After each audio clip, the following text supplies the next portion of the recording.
Hello guys, welcome back to the channel. आज की कहानी हमारी शुरू होती है 11 जुलाई 2017 से।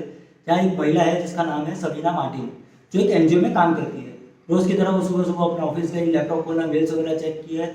तभी उसके सामने एक मेल आया जिसे पढ़कर वो एकदम शॉक हो गई।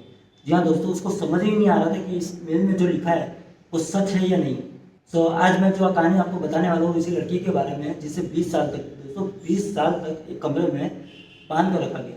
और ये कहानी कहीं और की नहीं, हमारे हिंदुस्तान महाराष्ट्र की कहानी है। तो सब कुछ बताऊंगा मैं इस कहानी के बारे में, लेकिन उससे पहले मेरा नाम है पंकज, आप देख रहे हैं पॉडकास्ट द पंकज का एक नया एपिसोड। प्लीज़ इस वीडियो को लाइक कर देना, शेयर कर देना, कमेंट कर देना। चैनल पे नए हो तो प्लीज़ सब्सक्राइब कर देना, ताकि ऐसे ही अमेजिंग क्राइम स्टोरीज और हॉरर स्टोरीज मैं आपके लिए लाता रहूँगा। तो प्लीज़ चैनल को सब्सक्राइब जरूर कर देना। चलिए कहानी शुरू करते हैं। असल में यहाँ सबीना मार्टिस एक एनजीओ की अध्यक्ष है और इनका एनजीओ वहां पर मौजूद सभी महिलाओं के लिए आवाज उठाने का काम किया करता है। तो जो ये मेल यहाँ पर सविता को मिला था, उस मेल के अंदर लिखा हुआ था कि गोवा के पणजी में मौजूद एक गांव में मौजूद एक बंगले के पीछे एक कमरा बना हुआ है और उस कमरे के अंदर एक सुनीता नाम की महिला को पिछले काफी लंबे टाइम से बंद करके रखा गया है। जब ये चीज सविता ने पढ़ी तो उनको उसके ऊपर विश्वास ही नहीं हुआ। वो सीधा अपनी टीम के पास गई और उन्हें जाकर इस मेल की सच्चाई दिखाई। उनके साथ डिस्कस करने लगी कि क्या ये सच में हो सकता है। जिसने भी ये मेल भेजा था उसने यहाँ पर सविता से ये रिक्वेस्ट की हुई थी कि तुरंत आप अपनी टीम के साथ इस जगह पर रेड मारे और वहां पर आपको कुछ ना कुछ जरूर मिलेगा। ये एनजीओ की टीम अब पूरी तैयार हो चुकी थी, लेकिन ये एनजीओ की टीम यहाँ पर अकेले ये रेड प्लान नहीं कर सकती थी। उनको यहाँ पर पुलिस की जरूरत थी। तो यहाँ से तुरंत ये एनजीओ वाली टीम निकलकर वहां के एक लोकल पुलिस स्टेशन में गई और वहां उन्होंने रीमा नायक से बात करी। उनको पूरा मैटर समझाया और कहा कि ऐसे ऐसे एक लड़की को बंद करके रखा गया है और हमें इसकी सूचना मिली है। अब हमें यहाँ पर जाकर रेड प्लान करनी है। अब यहाँ पर कुल टोटल 3 टीमें तैयार थी, एक पुलिस की टीम, एक यहाँ एनजीओ की टीम और एक डॉक्टर्स की टीम, जो अब साथ में यहाँ इस जगह पर रेड करने वाले थे। अब सब लोग यहाँ बताई हुई जगह पर पहुंचे और वहां उन्हें 2 परिवार मिले। और जब इन परिवारों के मुखिया से बात की गई कि हमें ऐसे ऐसे सूचना मिली है और यहाँ पर कोई सुनीता विरलेकर नाम की लड़की रहा करती है और उसके बारे में आप हमें बताइए। पहले तो ये दोनों ही परिवार आनाकानी करने लगे। वो पुलिस को कुछ भी बताने से मना कर रहे थे, लेकिन बाद में यहाँ जब पुलिस ने सख्ताई दिखाई तो उन्होंने ये कहा कि हाँ, पहले यहाँ पर सुनीता विरलेकर नाम की लड़की रहा करती थी, लेकिन अचानक ही उसका मानसिक संतुलन बिगड़ा और वो यहाँ से दशकों पहले ही निकलकर कहीं चली गई थी। उसके बाद से हमारा उसके साथ कोई कांटेक्ट नहीं रहा। हमने ना ही उसके बारे में कभी जानने की कोशिश करी। वो असल में हमारी बहन ही थी। मतलब कि अब जिससे पुलिस बात कर रही थी वो कोई और नहीं बल्कि सुनीता नाम की उस लड़की के 2 सगे भाई ही थे। यहाँ इन दोनों सगे भाइयों की शादी हो चुकी थी, इनका पूरा परिवार था और पुलिस अब इनके सामने फेस टू फेस इनसे सुनीता के बारे में पूछ रही थी। अब पुलिस को एक हल्का सा जवाब तो मिला, लेकिन वहां खड़े किसी भी व्यक्ति को ये जो जवाब मिला था वो हजम नहीं हुआ। सभी इस बात को मानने से इनकार कर रहे थे कि कोई ऐसी पढ़ी लिखी लड़की ऐसे कैसे गायब हो सकती है, वो ऐसे एकदम से कैसे पागल हो सकती है। तो यहाँ पुलिस ने उनके घर की जांच करने की सोची। पुलिस उनके घर में घुसी और इधर उधर देखने लगी। पूरा घर छान लिया, लेकिन घर के अंदर कुछ नहीं मिला। लेकिन इस घर के पीछे ही एक और कमरा था जिसके बाहर चैन लगी हुई थी और उसमें ताला लगा रखा था। इस वीडियो को लाइक कर देना, शेयर कर देना, कमेंट कर देना। चैनल पे नए हो तो प्लीज सब्सक्राइब कर देना, ताकि ऐसे ही अमेजिंग क्राइम स्टोरीज और हॉरर स्टोरीज मैं आपके लिए लाता रहूंगा। तो प्लीज चैनल को सब्सक्राइब जरूर कर देना। चलिए कहानी शुरू करते हैं। और यहाँ देखते ही पता लग रहा था कि वो जो चैन लगी हुई है और वो जो ताला है वो बहुत लंबे टाइम से खोला ही नहीं गया है। उसके ऊपर जंग लग चुका था और वो बिल्कुल अकड़ा हुआ था। और जैसे ही पुलिस उस कमरे के बाहर पहुंची तो पुलिस को बहुत तेज स्मेल आने लगी। पुलिस ने इस घर के मालिकों से तुरंत कहा कि इस ताले की चाबी लेकर आइए, हमें इसके अंदर देखना है, इसके अंदर से इतनी स्मेल क्यों आ रही है। वैसे भी हमने पूरा घर तो देख ही लिया, बस ये देखकर हम यहाँ से चले जाएंगे। अब पुलिस वालों का यहाँ दबाव था तो इन घर वालों को ये ताला खोलना पड़ा। लेकिन जैसे ही ये ताला खोला और चैन हटाकर गेट को खोला गया तो उस गेट के खुलते ही अंदर से इतनी तेज बदबू यहाँ बाहर खड़े पुलिस वालों और इसके अलावा जितनी भी टीमें थी वहां उन सबको फील होने लगी कि वहां वो खड़े ही नहीं हो पा रहे थे। सभी ने अपनी जेब में रखे हुए रुमालों को निकाला और अपनी नाक के ऊपर बांध लिया, लेकिन फिर भी बदबू इतनी ज्यादा थी कि वो इसको टॉलरेट नहीं कर पा रहे थे। खैर जैसे तैसे उस अंधेरे भरे कमरे में 2 पुलिस वाले एंटर हुए और जैसे ही वो एंटर हुए उन्होंने देखा कि सामने एक टूटी फूटी चारपाई पड़ी हुई है और उस टूटी फूटी चारपाई पर ही एक लड़की बैठी हुई है। लेकिन उन पुलिस वालों को देखकर वो लड़की चारपाई से उठकर कमरे के एक कोने में जाकर बैठ गई। जी हाँ, आपने बिल्कुल सही समझा, ये लड़की कोई और नहीं बल्कि सुनीता विरलेकर ही थी। ये चीज देखते ही दोनों पुलिस वालों ने बाहर खड़ी टीमों को अंदर बुलाया और अब इसमें महिला पुलिस भी शामिल थी। महिला पुलिस ने आकर लड़की से बात करने की कोशिश करी, लेकिन लड़की मुंह खोलने के लिए तैयार नहीं थी।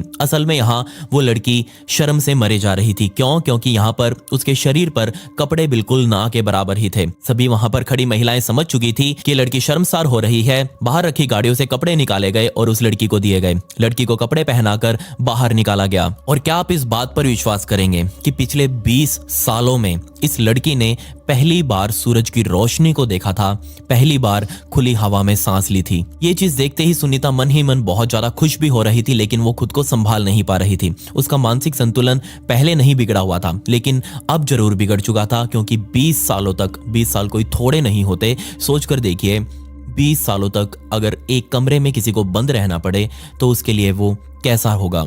हमें कोई एक दिन के लिए ही कमरे में बंद कर दे तो ही हमारा हाल बेहाल हो जाएगा। सुनीता यहाँ रोए जा रही थी। संस्था की महिलाओं ने सुनीता को संभाला, उसे खाने पीने का सामान दिया और उसे पास बैठाकर अपने हाथों से ही खिलाया। तुरंत यहाँ पर खाना पानी देने के बाद उसे एम्बुलेंस में बैठाया गया और पास ही के एक नजदीकी हॉस्पिटल में यहाँ सुनीता को एडमिट करवा दिया गया। जब यहाँ पर हॉस्पिटल में सुनीता के टेस्ट किए गए तो कमाल की बात यहाँ ये थी कि सुनीता के सभी टेस्ट नॉर्मल थे, और जब उसके मानसिक टेस्ट लिए गए तो वो भी एकदम नॉर्मल थे। मतलब कि लड़की यहाँ पर पूरे अपने होश और हवास में थी, उसे हर चीज की समझ थी, और वो क्या बोल रही है, क्या लिखेगी, क्या सुन रही है और क्या समझ रही है, उसे सब कुछ समझ आ रहा था। उसकी हालत कितनी ज्यादा सही थी इसका अंदाजा आप यहीं से लगा लीजिए कि प्राथमिक उपचार के बाद ही यहाँ सुनीता को हॉस्पिटल से भी छुट्टी दे दी गई। खैर, यहाँ पर सुनीता को तो हॉस्पिटल से छुट्टी मिल चुकी थी, लेकिन अब पुलिस की बारी थी। पुलिस ने यहाँ उस कमरे की पहले जांच करी जहां पर सुनीता को ढूंढा गया था। उस कमरे के अंदर एक टूटी फूटी चारपाई पड़ी हुई थी और इसके अलावा सिर्फ एक टूटी हुई प्लेट मौजूद थी, और ये प्लेट ही थी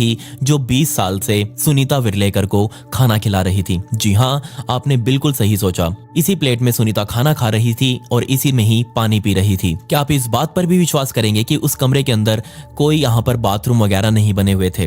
जो भी था यहाँ पर मलमूत्र सुनीता का, वो उस कमरे के कोने में ही था, और उसी वजह से यहाँ इतनी ज्यादा बदबू और इतने ज्यादा कीड़े मकोड़े फैल चुके थे कि कोई भी व्यक्ति उस कमरे में 2 दिन भी बिता ले तो जरूर वो भयंकर बीमारियों का शिकार हो जाएगा। जबकि यहाँ सुनीता ने तो उस कमरे के अंदर पूरे 20 साल बिताए थे। सुनीता से जब पूछा गया कि उसके कमरे में जिंदगी कैसी थी, तो जो उसने बताया उसे सुनकर किसी को विश्वास ही नहीं हुआ। जी हाँ, उसने कहा कि उसने कभी धूप को नहीं देखा इन 20 सालों में। इसके अलावा 20 सालों में उसने पानी की एक बूंद अपने शरीर के ऊपर नहीं डालकर देखी। ऐसा क्यों? क्योंकि उसे सिर्फ पानी पीने के लिए ही लिमिटेड मिलता था। दिन में 2 बार ही उसे सिर्फ पीने के लिए पानी दिया जाता था, और वो पानी या तो वो पिए या फिर उससे नहाए। तो पीना ज्यादा जरूरी था, और इस कमरे में 20 सालों तक रहते हुए सुनीता ने एक बार भी नहीं नहाया। सुनीता से जब पूछा गया कि उसे खाना कैसे दिया जाता था, तो सुनीता ने बताया कि जिस गेट से चैन को खोलकर आप अंदर आए थे, उस गेट की चैन को इतना ढीला करके यहाँ लटकाया गया था कि उसे हल्का सा खोलकर नीचे से ही खाना अंदर फेंक दिया जाता था, और उस खाने को मैं अपनी उस टूटी हुई प्लेट में रखकर खा लिया करती थी। सोचकर देखिए, ये काम पूरे 20 सालों तक चला। पुलिस ने जब पूछा कि तुम्हारे साथ ये सब कुछ किसने किया, तो यहाँ सुनीता ने जो बताया उसे सुनकर किसी को भी विश्वास नहीं हुआ। जी हाँ, दुनिया का एक सबसे पवित्र रिश्ता होता है भाई बहन का, और अब एक बहन अपने भाई के ऊपर ही आरोप लगा रही थी कि उसके ही 2 भाइयों ने उसके साथ ये सब कुछ किया।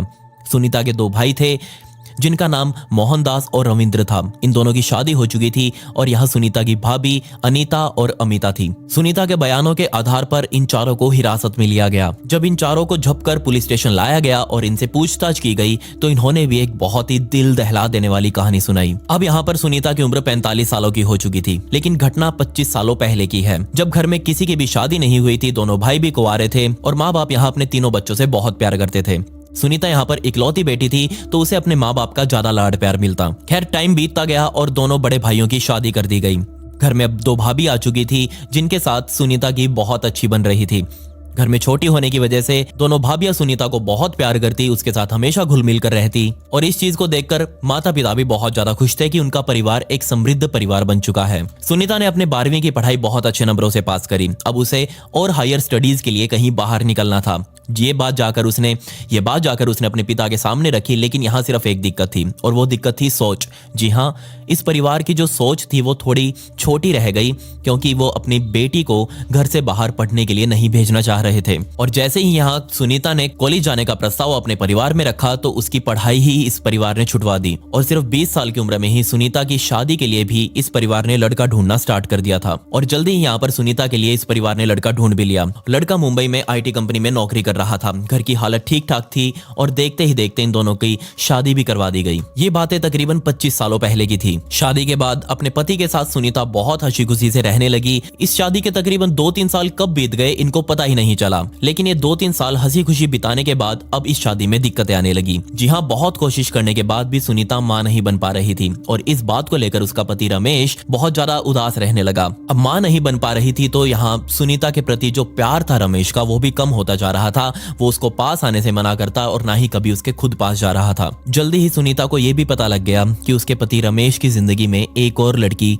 आ चुकी है और जैसे इस लड़की ने रमेश की जिंदगी में एंट्री ली उसके बाद से ही रमेश का बर्ताव सुनीता के लिए बहुत ज्यादा बदल चुका था। इस नए रिश्ते की वजह से रमेश ने यहाँ सुनीता के साथ मारपीट करनी स्टार्ट कर दी थी। वो खुद यहाँ पर किसी और लड़की के साथ रिलेशनशिप में था लेकिन वो सुनीता को यहाँ गलत ठहराता कि तेरा यहाँ पर किसी और के साथ चक्कर चल रहा है और तभी तू मां नहीं बन पा रही।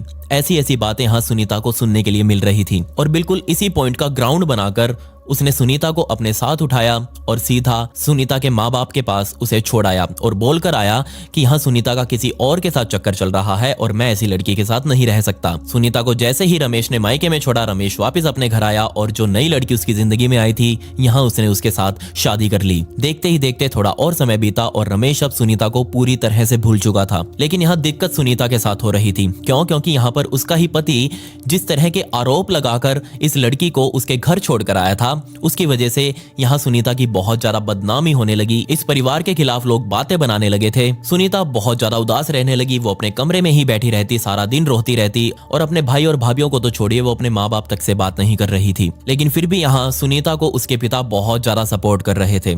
लेकिन हमें भी पता है कि एक बाप अपनी बेटी को इस तरह से दुखी नहीं देख सकता। बेशक वो बाहर से तो मुस्कुरा रहे थे लेकिन अंदर से दुख उन्हें भी था। लेकिन वो ज्यादा टाइम तक ये दुख सहन नहीं कर पाए और एक दिन वो भी आया जब उन्हें इसी दुख के चलते शायद हार्ट अटैक हुआ होगा और उनकी मौत हो गई। अब पिता की मौत के बाद सुनीता पूरी तरह से अकेली हो चुकी थी। एक तरफ दुख था उसके पति के छोड़कर जाने का और दूसरी तरफ दुख था उसके पिता के इस दुनिया से ही चले जाने का। जब तक पिता मौजूद थे दोनों भाई भी और भाभियां भी सुनीता का थोड़ा बहुत ध्यान रखा करते थे। लेकिन पिता के जाने के बाद तो ना ही भाइयों ने और ना ही भाभियों ने सुनीता का जरा भी ध्यान रखा। एक टाइम पर घर की सबसे लाडली लड़की अब इस घर के ऊपर ही बोझ बनकर रह चुकी थी। कोई यहाँ पर सुनीता से बात करना नहीं चाह रहा था, कोई यहाँ पर सुनीता को देखकर खुश नहीं था और इसी बात से दुखी होकर सुनीता डिप्रेशन में चली गई। वो सारा दिन अपने कमरे में अकेली बैठी रहती, तेज से चिल्लाने लगती। अब एक लड़की जिससे उसके भाई पहले ही परेशान थे, भाभियां पहले ही परेशान थी, अब उस लड़की का ऐसा व्यवहार देखकर उन्होंने बिल्कुल ही सुनीता से अपना रिश्ता रखना बंद कर दिया। सुनीता के सगे भाइयों ने ही अपनी ही बहन को पूरे मोहल्ले में पागल करार कर दिया और एक दिन वो भी आया जब इसके भाइयों ने ही सुनीता को पकड़कर अपने घर के पीछे मौजूद उस कमरे के अंदर बंद कर दिया। सुनीता को यहाँ लग रहा था कि शायद हो सकता है कुछ टाइम बाद उसके भाइयों का दिल पिघलेगा और उसे बाहर निकाल देंगे, लेकिन वो गलत थी। जैसे ही सुनीता को इस कमरे के अंदर बंद किया गया, सुनीता के भाइयों और भाभियों ने अपने पूरे मोहल्ले में आसपास ये खबर उड़ा दी कि सुनीता पागल हो चुकी थी और वो अपनी पागलपन की हालत में ही घर छोड़कर कहीं भाग गई है और हमारा उससे कोई लेना देना नहीं है। अब सभी लोगों ने भी इस बात पर विश्वास कर लिया। अब मुझे तो ये समझ नहीं आया कि चलो भाभियां तो पराया खून थी यहाँ पर, लेकिन सुनीता के सगे भाई ही उसके साथ ऐसा क्यों कर रहे थे? कैसे एक भाई अपनी ही बहन को इस तरह से एक कमरे में बंद करके रख सकता है? एक ऐसा कमरा जिसके अंदर धूप तो छोड़िए, ताजा हवा आने के लिए भी कोई खिड़की मौजूद नहीं थी। अब जिस तरह का जुल्म ये दोनों भाई और उनकी दोनों पत्नियां मिलकर बेचारी सुनीता के ऊपर कर रहे थे, उस तरह का तो जुल्म मैंने आज तक नहीं देखा। मैंने बहुत सारी क्राइम वीडियोस देखी हैं, बहुत सारे आपको भी सुनाई हैं, मैं इस तरह की चीजें कवर करता रहता हूं, लेकिन इस तरह से एक लड़की को जिसका कोई कसूर नहीं था उसे यहाँ 20 सालों के लिए कमरे में बंद करके रखा। बचा कुचा खाना ही यहाँ पर सुनीता को दिया जाता था, वो भी बिना दरवाजा खोले। जस्ट हल्की सी चैन को ढीला किया और अंदर रोटियां फेंक दी, ऐसे जैसे किसी जानवर को दे रहे हो। बल्कि जानवरों को भी यहाँ पर इससे ज्यादा प्यार दिया जाता है, लेकिन यहाँ तो सुनीता की हालत जानवरों से भी बदतर थी। इस परिवार ने एक बार भी यहाँ ये नहीं सोचा कि कम से कम इस कमरे में एक बाथरूम तो बनवा दें जहां पर बेचारी सुनीता अपना मल मूत्र तो कम से कम वहां कर सके। लेकिन नहीं, सुनीता के लिए सिर्फ एक कोना ही था जहां पर वो हर रोज अपना मल और मूत्र कर रही थी। वो वहां धीरे धीरे इकट्ठा होता रहा, कीड़े वगैरह पड़ते रहे और उसकी बदबू अब इस पूरे इलाके में ही फैल रही थी, लेकिन किसी ने भी इसके ऊपर ध्यान नहीं दिया। सुनीता को पहनने के लिए एक जोड़ी कपड़ा तक 20 सालों में कभी पहुंचाए नहीं गए, नहाने के लिए कोई पानी नहीं दिया गया, पीने के लिए जो दिया गया वो पीकर ही यहाँ सुनीता अपना काम चला रही थी। डॉक्टरों ने यह भी बता दिया था कि अगर समय रहते बेचारी सुनीता को यहाँ से बाहर नहीं निकाला जाता तो तो ऑब्वियसली उसी कमरे में रहकर दम तोड़ देती और उसकी शायद हड्डियां भी कभी इस कमरे से बाहर नहीं आती। खैर यहाँ जैसे ही अस्पताल से छुट्टी मिली सुनीता को, तो उसे वहां के एक आश्रम में भेजा गया और वहां सुनीता की बहुत अच्छी जिंदगी अब चल रही है। इसके अलावा चारों आरोपी यानी कि सुनीता के ही 2 सगे भाई और उसकी भाभियों को कोर्ट में पेश किया गया, तो उन्हें यहाँ कोर्ट की तरफ से भी सजा दी गई, लेकिन सजा का भी ऐलान नहीं हुआ है, लेकिन वो अभी भी जेल में ही बंद हैं। तो ये थी एक बहुत ही दुख भरी और रुला देने वाली कहानी एक ऐसी लड़की की जिसका कोई कसूर नहीं था, बेचारी की किस्मत ने ही साथ नहीं दिया। लेकिन और किसी से तो क्या ही उम्मीद रखें जब अपने भाई ही इस तरह का काम एक बहन के साथ कर सकें।